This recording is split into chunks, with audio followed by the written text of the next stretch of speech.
तो मेरी वाली जो एप्लीकेशन है, मेरा सामने जो एक्सेल खुला हुआ है, इसमें एट ए टाइम जब हम नई फाइल खोलते हैं, एट ए टाइम मुझे एक शीट मिलती है जिसका नाम होता है शीट 1।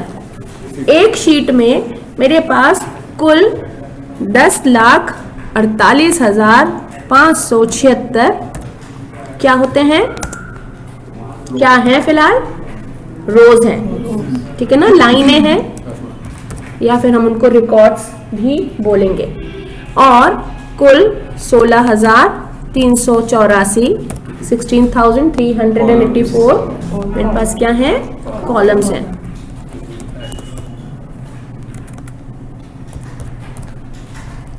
ठीक है ना, और इसमें हम कई सारे कॉलम्स एंड रोज इंसर्ट कर सकते हैं। तो आज का हमारा जो स्टार्टिंग है वो हम करेंगे वर्किंग विथ वर्कशीट। वर्कशीट के साथ कैसे काम करना। अब मेरे पास इस समय एक कॉलम्स और रोज का कलेक्शन है, मैं कुछ लिखना चाहती हूँ। ठीक है, एक चीज याद रखिए, इसे मिला देती हूँ और समझ लो कि मेरे पास ये ब्लैंक शीट है और मुझे यहाँ पर कोई टेबल बनानी है।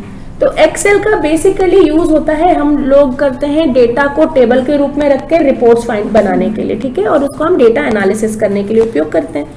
तो जब भी मुझे कोई टेबल बनानी है, कोई रिपोर्ट बनानी है, तो क्या होना चाहिए उस टेबल में, हेडिंग होनी चाहिए। मुझे पता कैसे चलेगा कि वो किस चीज की टेबल है।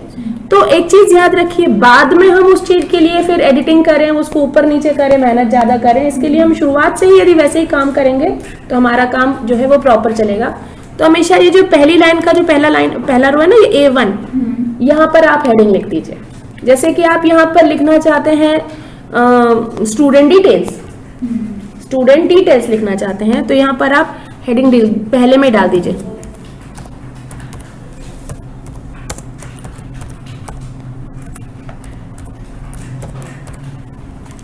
तो हम अपनी टेबल की हेडिंग पहले ही डाल दें। उसके बाद हो सकता है कि डिटेल हेडिंग मुझे अभी अच्छे से क्लियर नहीं है कि मैं और क्या क्या हेडिंग डालूं, तो मैं मान के चलूंगी कि मेरे को कम से कम 2 या 3 लाइन की हेडिंग हो सकती है। हो सकता है ना हो 3 लाइन की, पर 2 लाइन कम से कम हो सकती है ना भाई। संस्था का नाम हो सकता है, सेशन का नाम हो सकता है, एड्रेस हो सकता है, कुछ भी हो सकता है। सो हम यहाँ पे मतलब अपने फायदे के लिए, बाद में दिक्कत न जाए, हम शुरू से कोशिश करते हैं कि हम यहाँ पर ये 2 लाइन 3 लाइन छोड़ दें। बाद में हम उसे मिटा भी सकते हैं। ठीक है, कैसे डिलीट करना है, कैसे इंसर्ट करना है, वो मैं आपको बताऊंगी। तो ये मैंने छोड़ दिया, ये मानकर कि भैया हो सकता है मेरे को बाद में यहाँ कुछ लिखना पड़े। उसके बाद मेरे पास बची चौथी लाइन। तो मैं चौथी लाइन से शुरू करूंगी, 4th रो से। कोई भी टेबल का पहला कॉलम हमेशा ऐसा कॉलम होना चाहिए जो कि यूनिक हो। हम लोग हमेशा सीरियल नंबर को रखते हैं, सीरियल नंबर हो सकता है, आईडी हो सकता है, ठीक है। तो ऐसा कॉलम जो यूनिक हो, जिसमें कोई भी रिकॉर्ड रिपीट ना हो, हमेशा पहला कॉलम वो रखना चाहिए ताकि बाद में दिक्कत ना हो। तो हमने पहला कॉलम रख दिया, सीरियल नंबर, हिंदी बनाएंगे तो क्रमांक। उसके बाद स्टूडेंट डिटेल है तो हम अगले पे जाएंगे। देखिए यहाँ पर एक टैब का बटन, यदि आपको जल्दी जल्दी काम करना है तो आप माउस से काम करने के बजाय टैब की का यूज करिए। टैब की का यूज करने से हमारा काम आसानी से और जल्दी जल्दी होता है। मैंने ये टैब की यूज करी। टैब की करने से वो हमेशा राइट सेल पे शिफ्ट हो जाएगा, राइट कॉलम में शिफ्ट हो जाएगा। सो ये मैंने यहाँ पे लिखा स्टूडेंट,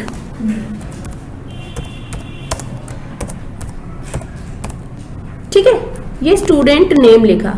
अब देखिए ये सीरियल नंबर लिखा मैंने, ये मेरी सेल कितनी बड़ी है, इतने से मैं आगे, इतनी सारी जगह यहाँ फालतू जा रही है, मतलब कॉलम का साइज बहुत बड़ा है। हर कॉलम में 2 चीजें होती हैं। एक तो होती है कॉलम की चौड़ाई, कॉलम विड्थ जिसको हम बोलते हैं, एक होती है उसकी रो की हाइट। क्योंकि मेरे पास एक सेल में एक कॉलम है और एक रो है, तो यहाँ पर कॉलम कौन सा है, ए की चौड़ाई ज्यादा है, और रो कौन सी है, 4, इसकी ये हाइट तो ठीक ठाक है, ठीक है ना। तो कॉलम की विड्थ यदि मुझे कम या ज्यादा करनी है तो हम कैसे करेंगे, जिस भी शीट में आप काम कर रहे हैं, जिस भी एक्टिव सेल में आप हैं और उस एक्टिव सेल की कॉलम विड्थ में छोटी या बड़ी करनी है, हम क्या करेंगे, उसके कॉलम नेम पे जाएंगे, ये ए, और उस कॉलम के और उसके बगल वाले कॉलम में, मतलब राइट हैंड साइड वाले कॉलम में, लेफ्ट हैंड साइड के कॉलम में नहीं, जिस कॉलम की कॉलम विड्थ मुझे छोटी करनी है या बड़ी करनी है उस कॉलम के राइट वाले कॉलम के साथ का जो जॉइंट है, हम इस पर अपना माउस का पॉइंटर लेकर जाते हैं। आप देख सकते हैं, आप माउस के पॉइंटर को ध्यान से देखिए, यहाँ पर ये व्हाइट कलर के प्लस के रूप में दिखाई दे रहा है। जब आप इसके ऊपर लेके जाते हैं तो ये डाउन एरो बन गया, और जब आप इसके और इसके बगल वाले कॉलम के बीच की लाइन पे लेकर जाते हैं, जॉइंट पे लेकर जाते हैं, तो ये देखिए डबल साइडेड एरो बन गया, दिख रहा है। एक्सेल में पॉइंटर जो होता है, जो माउस का पॉइंटर होता है, उसके कई सारे रूप होते हैं, अलग अलग जगह पर अलग अलग कामों को करने के लिए वो अलग अलग डिजाइन में आ जाता है। तो यहाँ पर तो ये सिलेक्ट फॉर्म में ही होता है, जब वो व्हाइट कलर का है तो जहां पे भी क्लिक करोगे वो उस जगह को सिलेक्ट करेगा। जब आप उसी के कॉलम के नाम के ऊपर जाओगे तो वो डाउन एरो आ जाता है, तो ये पूरा सिलेक्ट कॉलम शो करता है, मतलब अभी मैं क्लिक करूंगी तो पूरा कॉलम सिलेक्ट करेगा। जब आप इसके बगल में जाएंगे तो ये इस तरीके से हो जाएगा, डबल साइडेड एरो आ जाएगा। इस समय ये रिसाइज हैंडल के नाम से रहता है, यहां पर इसका नाम है सिलेक्ट कॉलम, पूरा कॉलम सिलेक्ट करेगा जब वो ऐसा डाउन तीर है छोटा सा। और जब ये इसके दोनों के बीच में डबल साइडेड एरो के फॉर्म में आ रहा है तब इसका नाम है रीसाइज हैंडल। रीसाइज हैंडल का काम होता है रीसाइज करना। माउस के लेफ्ट वाले बटन को दबाओ और इसको आप ड्रैग करो, ये बड़ा हो गया, फिर से दबाओ, छोटा करो, ये ड्रैग करो, ये छोटा हो गया। इसमें एक शॉर्टकट भी होता है, यदि आप ऐसा लेकर जाते हैं माउस और ये जब जैसे ये आता है यहाँ पर आप यदि डबल क्लिक करो, माउस का बटन दबा के खींचो मत, ड्रैग मत करिए, आप जस्ट डबल क्लिक करिए, वो ऑटो फिट हो जाता है। अब ऑटो फिट क्यों हो गया? क्योंकि ए में ही मैंने लिखा है सीरियल नंबर और ए में ही मैंने लिखा है स्टूडेंट डिटेल, तो बड़ा क्या है स्टूडेंट डिटेल, तो उसने स्टूडेंट डिटेल के साइज का कॉलम बना दिया। तो जब मैं डबल क्लिक करती हूँ तो उस सेल में जो मैक्सिमम लिखा हुआ है उसके साइज का वो सेल के कॉलम विड्थ कर देती है, लेकिन मुझे तो इसके साइज का चाहिए, तो मुझे क्या करना होगा, इसको पकड़ के मैन्युअली यहां से ड्रैग करना होगा। ठीक है, ऐसे ही स्टूडेंट नेम है, स्टूडेंट नेम को तो ये जो काम हम मैन्युअली करते हैं ये है रीसाइज हैंडल। ठीक है, ये जो काम हम कर रहे हैं मैन्युअली, यदि हम इसको मेन्यू से करना चाहें, अभी हम माउस से खुद से कर रहे हैं, यदि मैं इसको मेन्यू के थ्रू करना चाहूं तो कैसे करेंगे? ये है, मैं किसका साइज बढ़ा रही हूँ, कॉलम विड्थ बढ़ा रही हूँ मैं सेल की, तो सेल के साथ मुझे जो कुछ भी करना है वो फॉर्मेटिंग कहलाता है। ठीक है, तो यहाँ पर हम जाएंगे होम रिबन में। ओके, होम रिबन में यहाँ एक होता है सेल ग्रुप। ठीक है, आपको यदि शो नहीं होता है तो मैं थोड़ा मैग्नीफाई करके आपको दिखाती हूँ।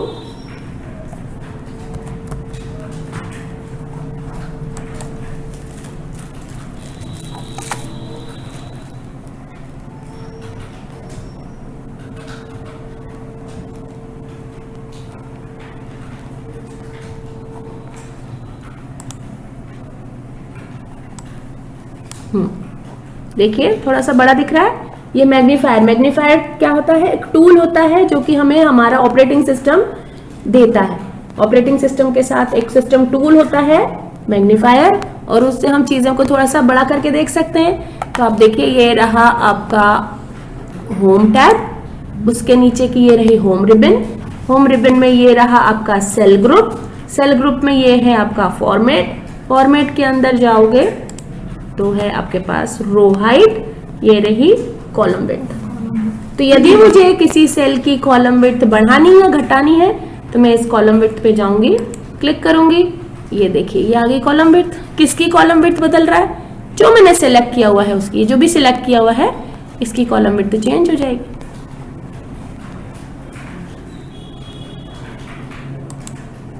ठीक है, और नंबर को बदलो और ओके करो। मैं एक बार पहले सिलेक्ट करूं, मुझे किसकी कॉलम विड्थ चेंज करनी, इसकी सिलेक्ट किया, सेल ग्रुप में गई, फॉर्मेट में गई, कॉलम विड्थ पर गई और फिर मैंने इसके नंबर को बदल दिया, मैंने इसको कर दिया 20।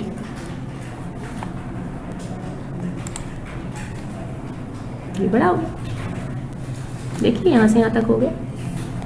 ठीक है, तो जो काम हम माउस से कर सकते हैं वही काम हम मेन्यू से भी कर सकते हैं। अब जब आप काम कर रहे हो काम करने के लिए, जब आप एक्सेल यूज कर रहे हो काम करने के लिए, तब आपको मेन्यू आए या ना आए, मेन्यू के बारे में पता हो या ना पता हो, कोई दिक्कत नहीं है, आपको काम करने आना चाहिए। आपको माउस चलाना आता है, मैक्सिमम कमांड्स आपको राइट क्लिक पे मिल जाती है ना। लाइक जैसे ये सिलेक्ट किया, इसके ऊपर आपने किया राइट क्लिक, तो जब आप माउस का राइट क्लिक करते हैं तो आपको ये बहुत सारी कमांड्स मिल जाती हैं, है ना, बहुत सारी चीजें मिल जाती हैं। देखिए फॉर्मेट सेल है, यहाँ पर सॉर्टिंग है, फिल्टर है और इंसर्ट है, ढेर सारा कुछ कुछ है। ठीक है, राइट क्लिक पर आपको कमांड मिल जाती है और कुछ कमांड्स आपको शॉर्टकट कीज से आती हैं, कुछ आप ऐसे मैन्युअली कर पाते हैं तो आपका काम हो जाता है। लेकिन जब आप एज ए स्टूडेंट हैं और आपको किसी एग्जाम की प्रिपरेशन करनी है, तब आपको वही काम जो आप माउस से कर रहे हैं, वही काम मेन्यू से कैसे होगा वो भी आना चाहिए, वही काम शॉर्टकट से कैसे होगा वो भी आना चाहिए, वही काम राइट क्लिक से कैसे होगा वो भी आना चाहिए। तो प्रिपरेशन के लिए ये सब पता होना चाहिए। ठीक है, काम करने के लिए इनमें से कोई भी एक तरीका आ जाए, ठीक है।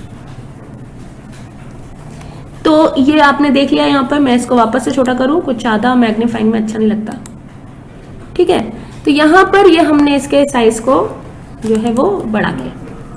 तो जरूरत पड़ने पर हम अपने कॉलम की साइज को रीसाइज कर सकते हैं, कॉलम के विड्थ को बड़ा या छोटा कर सकते हैं। अब मान लो कि ये सीरियल नंबर और स्टूडेंट नेम के बीच में मुझे चाहिए था स्टूडेंट आईडी या स्टूडेंट एनरोलमेंट नंबर।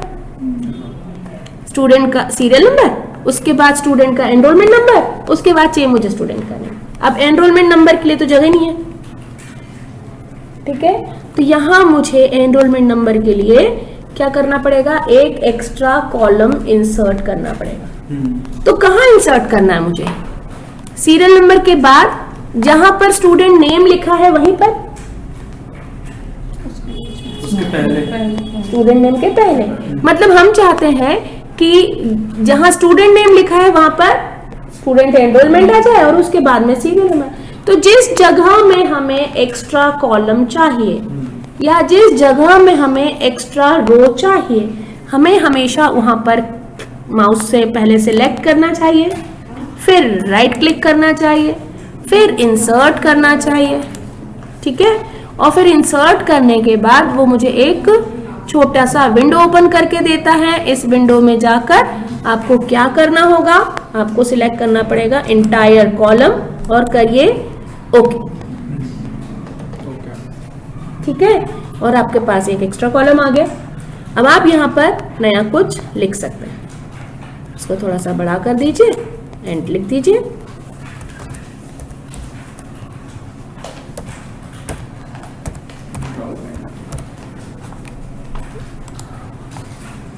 ठीक है, ये आपने लिख दिया।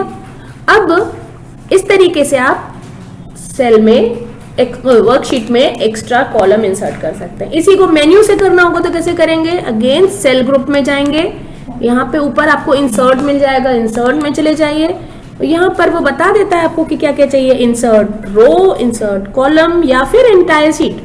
क्या इंसर्ट करना है, जो इंसर्ट करना है आप सिलेक्ट कर लीजिए, वो इंसर्ट हो जाएगा। मैंने इंसर्ट कॉलम कर दिया, एक्स्ट्रा कॉलम आ गया। अब ये तो गलत हो गया, मुझे तो नहीं चाहिए था। तो जब मुझे एक्स्ट्रा चीजें हटानी होती है उसको हम बोलते हैं डिलीट करना। तो एक्स्ट्रा कॉलम यदि मुझे डिलीट करना है तो again same process, right click, पहले जिसको डिलीट करना है उसे सिलेक्ट करेंगे, फिर वह करेंगे राइट क्लिक और फिर जाएंगे, यहाँ मिलेगा मुझे डिलीट। अब वो पूछता है क्या डिलीट करना चाहते हो, रो या कॉलम। वो ऐसा क्यों पूछता है, क्योंकि हमारा कर्सर कहाँ है, हमारा सिलेक्शन सेल है और सेल तो रो और कॉलम दोनों से मिलकर बनी है, इसीलिए वो पूछता है। मुझे कॉलम हटाना है, मैंने कहा एंटायर कॉलम, ओके। तो इंसर्ट करना है, तो जहां पर भी आपको कॉलम इंसर्ट करना है वहां राइट क्लिक करके इंसर्ट करिए, जहां पर भी आपको कॉलम डिलीट करना है राइट क्लिक करके डिलीट सिलेक्ट करिए, जहां पर भी रो इंसर्ट करना है राइट क्लिक करके इंसर्ट सिलेक्ट करिए, एंटायर रो सिलेक्ट करना पड़ेगा और या डिलीट करने के लिए एंटायर डिलीट ऑप्शन पे जाकर फिर एंटायर रो सिलेक्ट करना पड़ेगा। ठीक है, तो ये है। यदि आपको ये प्रोसेस नहीं चाहिए, आपको ये एक्स्ट्रा 2 स्टेप नहीं चाहिए कि पहले राइट क्लिक करो, फिर इंसर्ट पे जाओ, फिर छोटी सी विंडो आएगी, फिर सिलेक्ट करो। यदि आपको ऐसा नहीं करना है तब आप यहाँ सेल के ऊपर ना जाकर कॉलम पे जाइए। लाइक आपको यहाँ पर जो स्टूडेंट नेम है और एनरोलमेंट नंबर है, इन दोनों के बीच में चाहिए ना, तो आपको स्टूडेंट नेम पर राइट क्लिक नहीं करना है। स्टूडेंट नेम जिस कॉलम पे लिखा हुआ है, लाइक ये सी में लिखा हुआ है, तो सीधे सी पर राइट क्लिक करिए और सी पर राइट क्लिक करके इंसर्ट करेंगे तो सीधे कॉलम इंसर्ट कर देगा। क्यों? क्योंकि जब आप इस पर क्लिक करते हैं तो वो पूरा कॉलम सिलेक्ट कर देता है। अब वो बिल्कुल परफेक्ट, उसको पता है कि आपने कॉलम सिलेक्ट किया, मतलब आपको कॉलम ही चाहिए।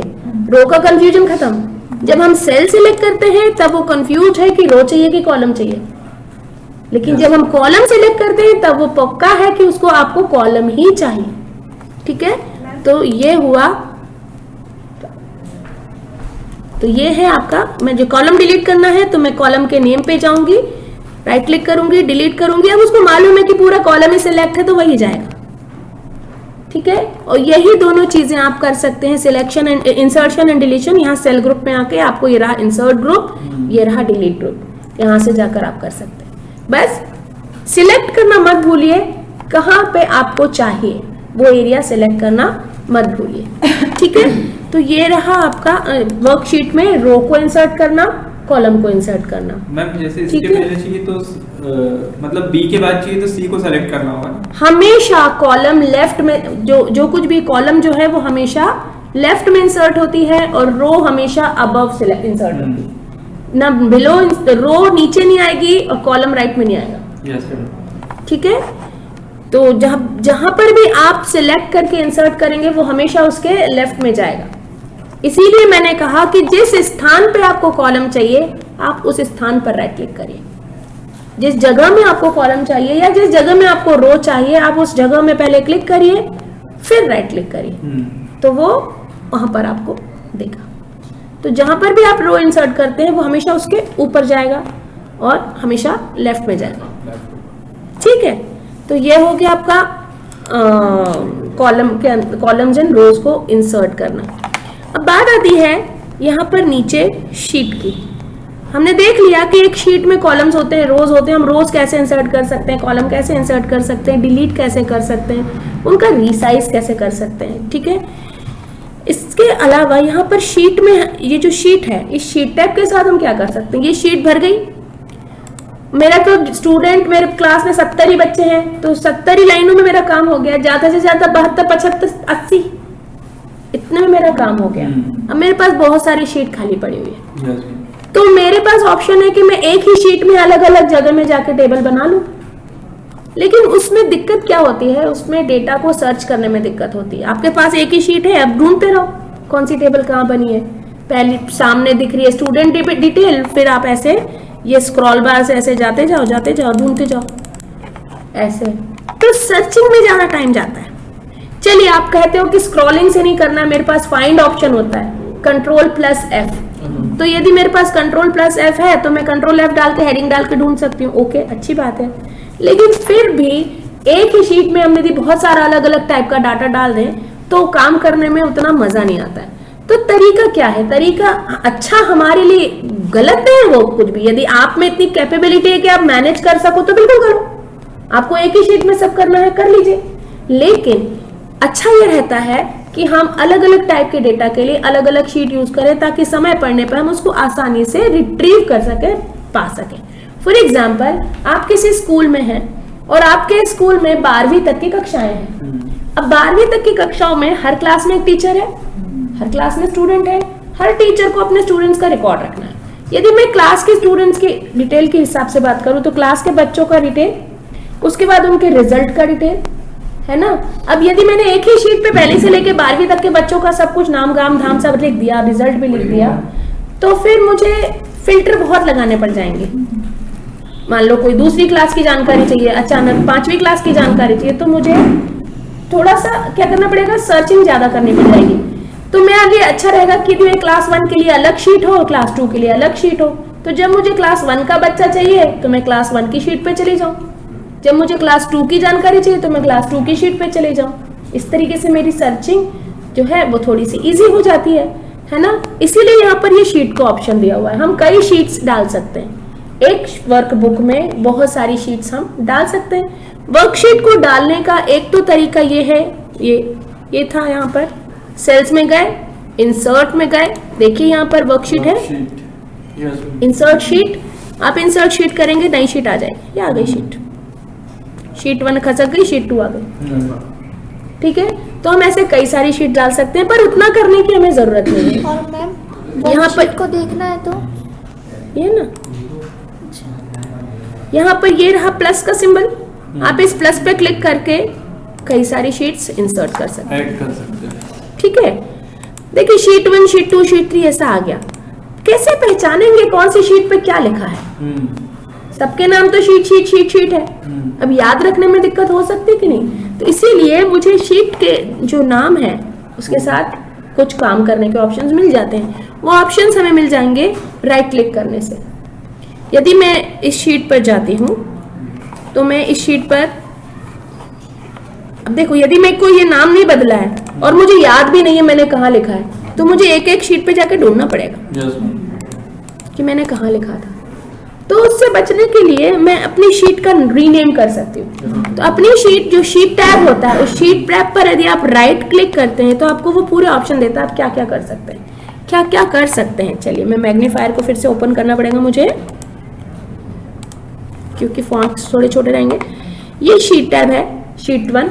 मैं इस शीट पे राइट क्लिक करती हूँ तो वो मुझे सबसे पहला ऑप्शन देता है इंसर्ट। इंसर्ट करने पर मैं और शीट्स इंसर्ट कर सकती हूँ। डिलीट करने पर मैं शीट को डिलीट कर सकती हूँ, डिलीट मतलब मिट जाएगा। रीनेम करने पर मैं अपने शीट का नाम बदल सकती हूँ। जैसे मैं अपना नाम, इसका नाम रख देती हूँ फॉर एग्जाम्पल क्लास 1, तो यहाँ पे मेरा सब क्लास 1 का डेटा रहेगा। क्लास 1 से संबंधित सारी जानकारियां मैं यहाँ रख लूंगी अलग अलग हेडिंग बना के। ठीक है, फिर और क्या कर सकती हूँ मैं, इसमें मैंने राइट क्लिक किया, यहाँ पर ये मूव और कॉपी। अब ये क्लास 1 कितना आखिरी में चला गया, मुझे ये सबसे पहले चाहिए था, तो मैं इसे मूव कर सकती हूँ। ये मैंने मूव किया, जैसे मूव करूंगी वो मुझसे पूछता है कहाँ पर मूव करना चाहते हैं आप क्लास 1 को। तो मूव टू एंड नहीं, बिल्कुल ऊपर चाहिए मुझे, जहाँ पे शीट 2 है ना वहीं चाहिए। तो इसको कर दूं मैं बिफोर शीट 2, ओके।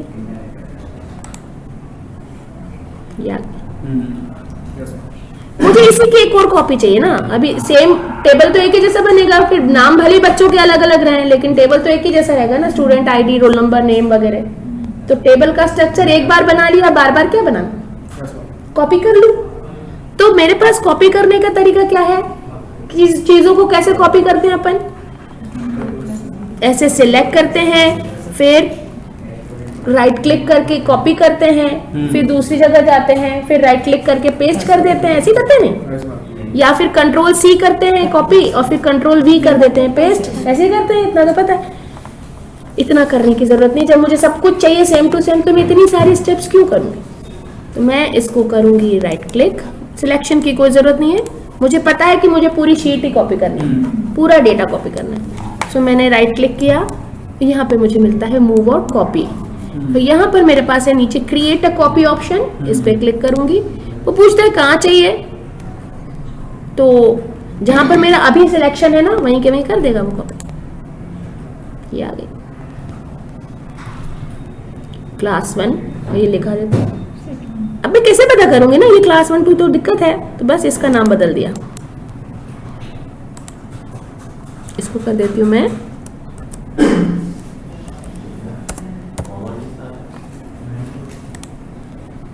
क्लास 2 कर।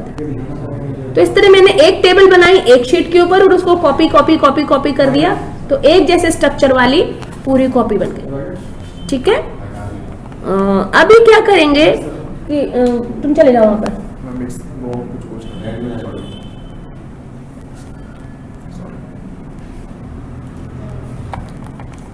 अब इसके बाद क्या करेंगे हम, क्लास 2 पे करें। क्लास 2, अच्छा ये मतलब सेम खुला हुआ है, सेम डेटा कॉपी हो गया ना, हमने पूरी की पूरी शीट को ही कॉपी कर दिया। अब हमने कहा कि हम ये शीट पे कर सकते हैं, और क्या कर सकते हैं, यहाँ पर नीचे है option view code. View code excel हमें प्रोग्रामिंग की फैसिलिटी भी देता है।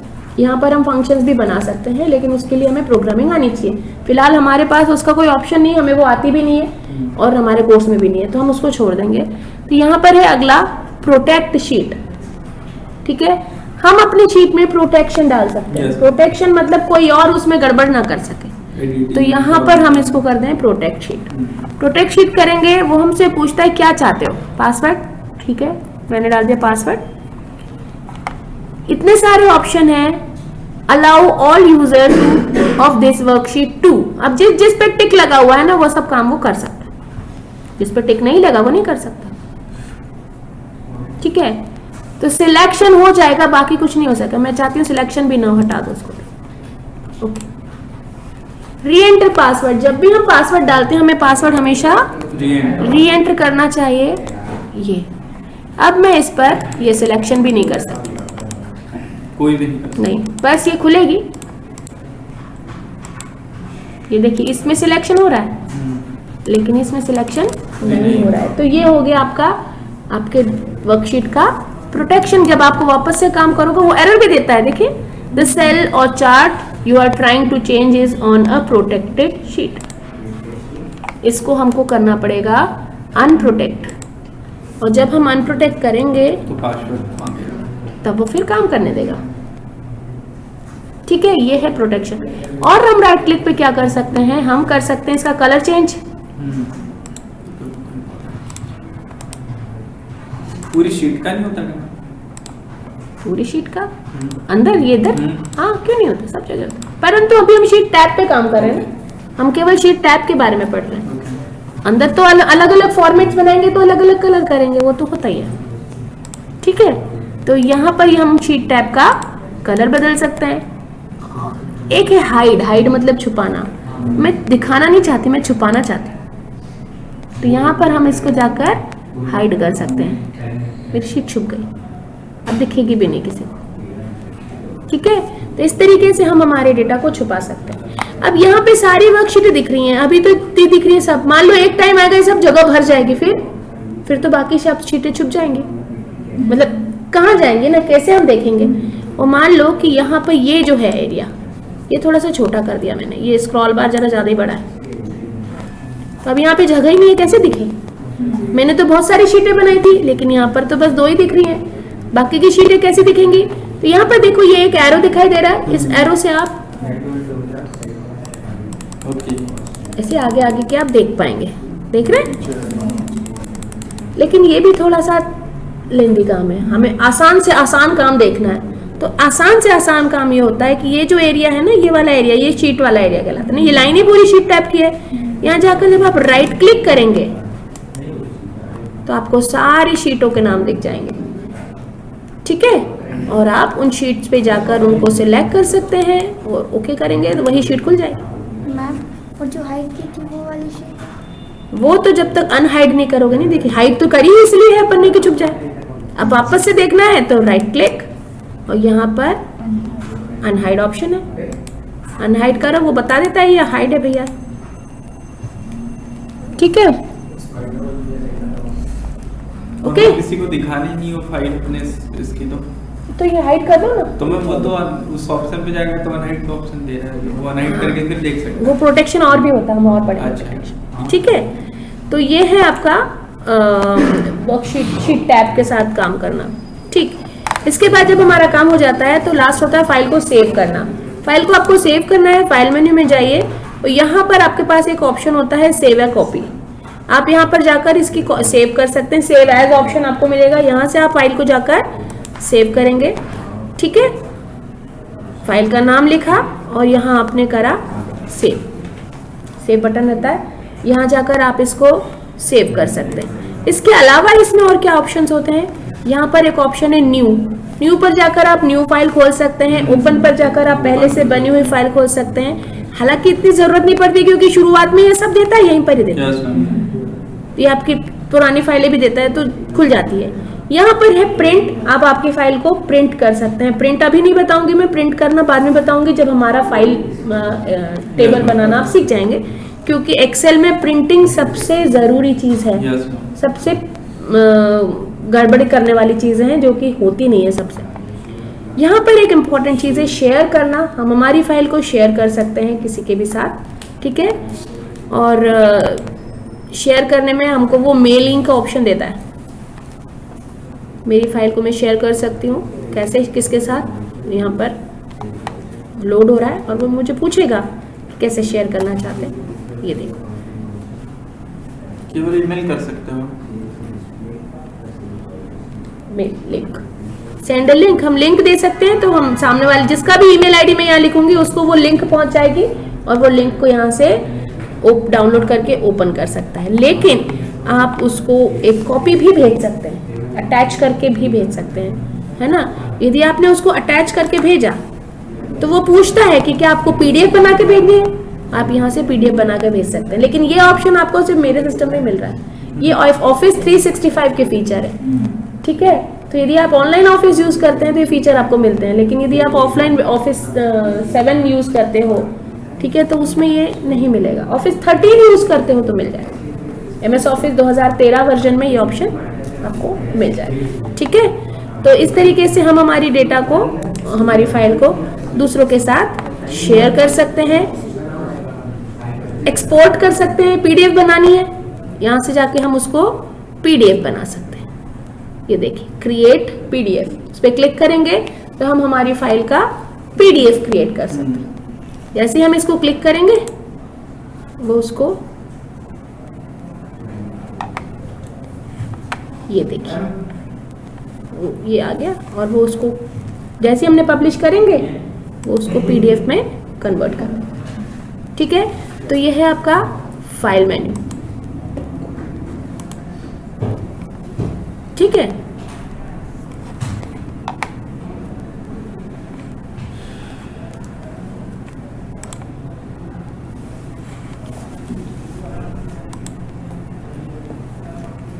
क्लोज करने पर आपकी फाइल क्लोज हो जाएगी, ठीक है।